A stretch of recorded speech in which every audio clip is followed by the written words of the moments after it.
Mythical creatures have haunted us for eons. Stories of ogres, werewolves, dragons, yetis, giants, and other terrifying creatures lurk in every culture and across all recorded time. Even though societies rise and fall, it seems the tales of otherworldly creatures are harder to kill. One such creature is said to stalk the night, seeking any unfortunate souls upon which to feed, each victim providing the creature's immortal body with a dark sacrifice of blood. I am speaking, of course, of the vampire, a kind of undead leech, a species nearly indistinguishable from human, save for its cold, pale skin and enlarged canines. For hundreds of years and perhaps even longer, people have lived in fear of these mythical shape-shifting monsters, or alternatively have been perversely fascinated by them. However incredible it may sound, I posit, dear listener, that vampires are not only based on truth, but walk among us even today. Indeed, they are real, and now I present the culmination of years of research into vampire lore, biology, anatomy, physiology, and behavior. For this brief time together, I ask you to lend me your ear as we dive deep into the disturbing biological reality of the vampire. There is likely no discernible patient zero when it comes to the disease of vampirism. When asked, historians and theologians may point to Lilith or Lilitu, a figure in both Hebrew and Babylonian mythology. In both stories, nocturnal sanguivore or blood-eating is a common thread. As previously mentioned, the concept of the vampire is present in cultures around the world. The Strigoi in Romania, the Manananggal of the Philippines, the Yangshi of China, and the Caribbean Sukuyant. These monsters differ in many ways, but they share one common trait, a thirst for human blood. But it was the legends of 12th century Europe that truly cemented our modern conception of the vampire. It was this era that gave us many of the superstitions and traits we associate with vampires even today. Though of course, Stoker's Dracula and Renault's Nosferatu have been arguably even more influential in the modern era. Like many of you, for years I considered these myths of nocturnal blood-sucking creatures to be nothing more than primitive fantasy, relics of bygone religions and the products of overactive imaginations. But then, many years ago, I was confronted with something I couldn't explain. A dear friend and colleague was attacked by cover of night, her blood drained from 2 small pricks in her neck, seemingly as she slept in her bed. It's curious how the mind connects seemingly disparate moments across time. Indeed, it wasn't until I began to seek specimens for study that I found myself suddenly transported back to that frigid laboratory in the Urals years ago. Among the abandoned equipment and scattered notes, I recalled the glimpse of a skull with pronounced eye teeth displayed almost unceremoniously on a shelf. I dismissed it then as a mere anatomical anomaly. How often our earlier selves miss what later becomes so obvious. Since the time of Dr. Foster's death, I sought her killer and stumbled upon a truth purposefully hidden for millennia. And though I haven't yet filled in all the gaps, I now believe that I have enough evidence to draw a conclusion. Vampires are not supernatural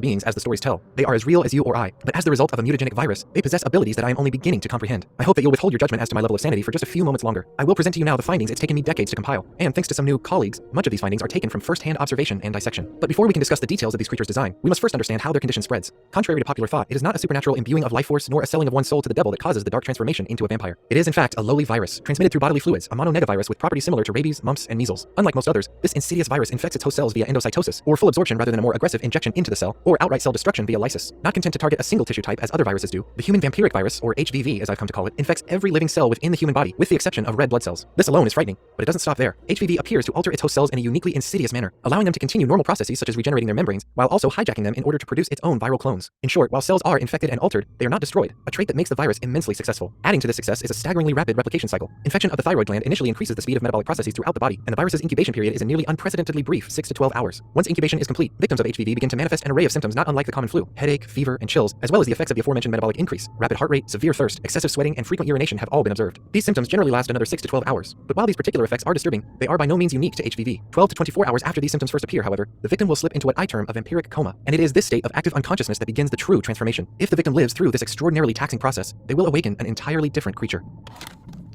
In my observations, the vampiric coma typically lasts about a day, and the victim almost universally awakens at night. The coma itself is certainly not a peaceful slumber. The victim appears to be in a state of unconscious agony. It's little wonder why this is. The body undergoes numerous anatomical and physiological changes in a very short amount of time. Based on my own observations, pulse and breathing become erratic, the pupils dilate, the skin sweats profusely, and significant weight is lost. Toward the end of the coma, the victim appears to be calm, and it could be mistaken for dead. In fact, there's little doubt that some unfortunate victims have been prematurely buried this way, but the victim doesn't always survive the vampiric coma. In elderly and very young victims, mortality is very high, with the majority of survivors being aged between 18 and 35 years. Many outside this range simply never wake up. For those that do survive, however, the changes are unmistakable. Victims often undergo a kind of acclimation period characterized by confusion and paranoia, along with the physical effects of thirst and malnutrition. But this state doesn't last long. Within a day, the first signs of sanguivore manifest, and these newly transformed vampires are a danger to anyone close to them. The mutagenic changes wrought by this pernicious virus are largely complete within a week, and by then the virus enters a dormancy, only to be reawakened by severe stress or injury, or when it has entered the bloodstream of a new victim. By now, you're probably wondering just what these changes are. We will now move on to that exact subject, and I thank you for listening this far. At Persol, we believe life is more fulfilling when work is too. Exact mechanisms are as yet unknown to me. I believe that the virus works, in essence, by a process known as horizontal gene transfer. This bears a troubling resemblance to other specimens I've documented over the years. Different manifestations, but a recurring signature that nonetheless suggests a common source or methodology. Of course, these phenomena aren't unheard of in nature. For example, the genes that facilitate stinger growth in certain cnidarians appears to have been incorporated from the genome of a foreign bacteria. What is clear, even to the outside observer, is that by the end of their transformation, vampires exhibit elongated gracile extremities, extended mandibles, and numerous other anatomical and physiological changes. Some of the less obvious changes, at least to the outside observer, occur in the vampiric brain. There appears to be a reduction in serotonin levels which would normally temper urges. Several pathways associated with dopamine and endorphin release are strengthened, specifically in response to feeding. For this reason, for the vampire, drinking blood is an intensely pleasurable act. Circadian rhythms are also reversed in vampires to allow for their newly nocturnal biology. But that's only the tip of this proverbial iceberg. The vampire amygdala is hypertrophied, roughly 7% larger than in the uninfected, and the visual cortex is a staggering 13% larger. Thick interconnections between the anterior cingulate gyrus and the rest of the brain are much lower than normal, almost as if the core of the brain is being isolated from the neocortex. Furthermore, the corpus callosum is 20% larger in vampires than in humans, resulting in a near instantaneous communication between the hemispheres. Finally, interneuronal density and cortical folding and lamination far exceed normal parameters, particularly in the visual cortex. In short, vampires are omnisavants, with pattern recognition abilities and intelligence far beyond ordinary human capabilities. The enlarged amygdala also seems to facilitate a vampire's level of perception, one that borders on precognition. On the other hand, likely partly because of this, vampires are much more prone to obsessive habits, such as rearranging and counting objects. Additionally, vampire motor nerve axons are nearly twice as thick as a normal human's, resulting in lightning-fast reflexes. Paired with their extraordinary perception, it's no wonder why our ancestors conferred supernatural powers on the infected. Upon awakening from their coma, the vampire's pupils are visibly hyperdilated, to the point where even the irises appear almost entirely black. And yet, increased reflectivity causes the irises to shimmer even in faint light, similar to the tapetum lucidum found in many nocturnal animals. In my testing, I've also determined that vampires possess quadrochromatic vision. While we humans only have 3 types of cone in our eye, vampires have 4, with this 4th being tuned to near infrared. All of this gives the vampire vastly superior night vision, though at the cost of severe sensitivity to light. This seems as good a time as any to bring up a common myth surrounding vampires: a severe aversion to crucifixes. Since ancient times, vampires have been thought of as a kind of evil spirit, a concept solidified in the Middle Ages. Of course, the greatest threat to any dark entity is the cross of Christ. But as we've seen, the vampire condition is not supernatural. Is there any legitimacy to this bit of lore? Let me explain with a bit of context. Our eyes contain arrays of specialized receptor cells. Some only activate when they see light and shadow in conjunction. Some activate only when they see horizontal lines, like horizons and so on. In vampires, the receptors that respond to horizontal lines are cross-wired with those that respond to vertical ones. When both sets of receptors are fired simultaneously in a very specific way, that is, when intersecting right angles occupy more than 30 degrees of visual arc, positive feedback seems to generate a neuroelectric overload in the visual cortex. This overload can lead to violent seizures, though in my testing only in specific situations. When the virus first appeared, likely millennia ago, this glitch caused few problems for vampires. After all, right angles seldom appear in nature, and Euclidean architecture was millennia in the future. It seems probable that once humans began constructing buildings, vampires found it difficult to cope. With humans virtually entirely protected by simple geometry, it's possible that the vampiric plague went into remission. In more modern times, however, I believe that HVV is making a resurgence. How is this possible given the modern ubiquity of right angles? Again, I must reference my own testing. It appears that vampires have developed the ability to selectively focus, keeping certain elements in the background of their vision. Right angles only presented a visual overload when it was thrust into their direct forward field of vision, and even then only in well-lit conditions. In short, the so-called crucifix glitch is no myth.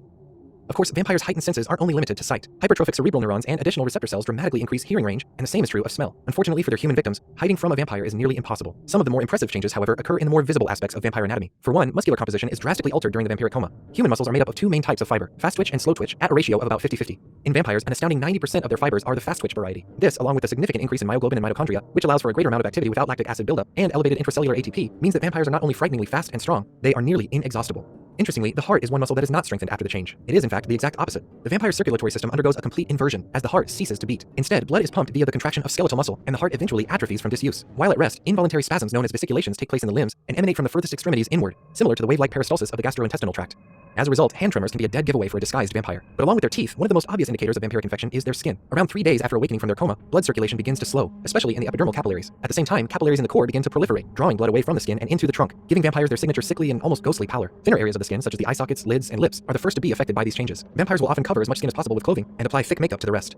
Now the time has come to speak of arguably the most disturbing aspect of vampire biology, the diet of blood. Digestion begins in the mouth, as they say, and vampires aren't so different. In most other respects, however, they are much more similar to the vampire bat, an animal whose insect parasites I hypothesize may have been the original source of the virus. But of course we can go no further without discussing the vampire's characteristic teeth. Both the upper and lower eye teeth experience extremely rapid growth. Produced inside the pulp, it appears that specialized ameloblasts travel through the narrow pores of the dentin and crown, and upon reaching the surface will deposit additional enamel onto its tip, creating a sharp fang. As a vampire ages, fluid loss causes a notable recession of the gums, making the teeth appear even longer. This process bestows the iconic enlarged canines upon its hosts, but they're certainly not just for show. Upon locating a slumbering victim, vampires will use their sharp canines to make an incision in the skin, ideally over a major vessel. Believe it or not, their saliva contains an anticoagulant called draculin, a glycoprotein also found in the saliva of vampire bats. Once blood is flowing freely, they begin to feed using a groove in their tongue as a kind of siphon. An additional salivary constituent causes an anesthetic effect in the victim, keeping them inert until blood loss overcomes them.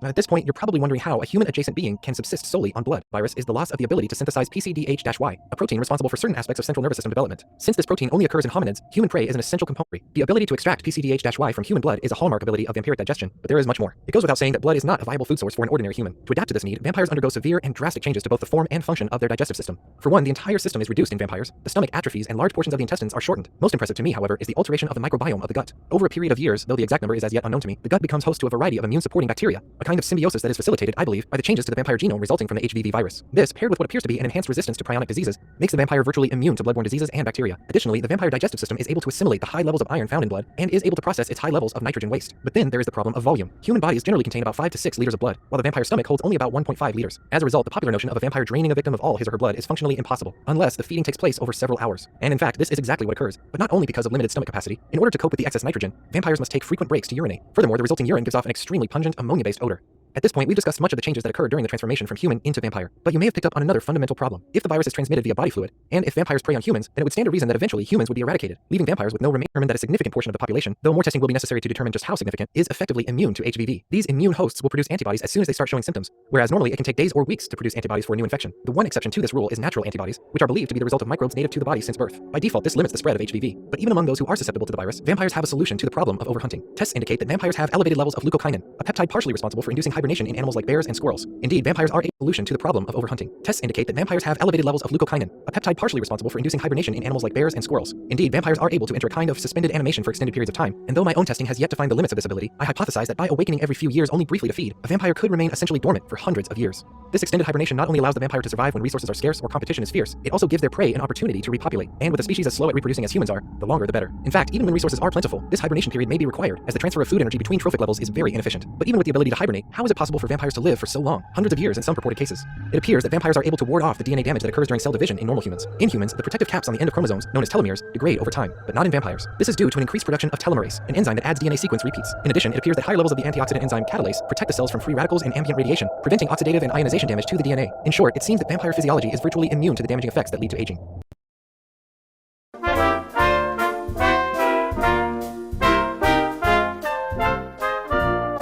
If you've stuck with me this long, your mind is likely filled with questions, perhaps related to common perceptions of vampires found in the media, namely whether vampires combust when exposed to sunlight, or are repelled by garlic, are able to shapeshift, do not reflect in mirrors, or cannot interact. But being passed down through the centuries, the reality has become distorted. Sensory sensitivity to light became deadly, superior reflexes became flight, or the ability to turn into a bat. The ability to blend into the shadows via crypsis became non-reflectivity, and an aversion to right angles became the inability to cross the threshold of a home. The garlic thing is pure fiction. And so, my dear listener, I must thank you once again for listening to my findings thus far. Indeed, everything I've said is true. The vampiric virus is very real, and its effects are equal parts fascinating and terrifying. I do not know how many times throughout history this virus has surged and receded, like a bloody tide, but I believe that without mainstream support for my research, humanity risks being pulled beneath the waves. I implore you, if you are able, to open your eyes and observe the insidious plague that has stalked us for eons. You may be able to avoid it for a time, but be assured, they walk among us.